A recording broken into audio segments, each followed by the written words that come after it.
બોટાદમાં home guard commander દારૂ સાથે ઝડપાયો। સરકારી ગાડીમાં દારૂ સાથે ઝડપાયાનો હોમગાર્ડ કમાન્ડર પર આરોપ છે।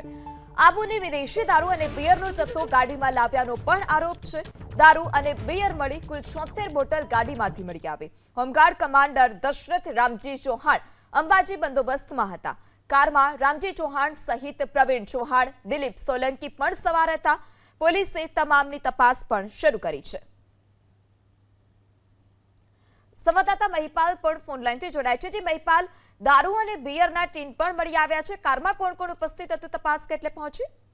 બોટાદ એલસીબી ને મળેલ માહિતી અનુસાર બોટાદ હોમગાર્ડની સરકારી જે ગાડી જે છે ટાટા સુમો, તે ટાટા સુમોમાં બોટાદ જિલ્લા હોમગાર્ડ કમાન્ડિંગ સહિત અન્ય હોમગાર્ડ જવાનો આબુથી દારૂ લઈને આવતો હોય તે પ્રમાણે માહિતી મળી છે। અંબાજી બંદોબસ્તમાં ગયેલા આ હોમગાર્ડ જવાનો બોટાદ શહેરના સાળંગપુર રોડ પર ખર્ચ ચોકડી ખાતે જ્યારે પહોંચેલા ત્યારે બાતમીના આધારે એલસીબીની ટીમ ત્યાં હાજર હતી।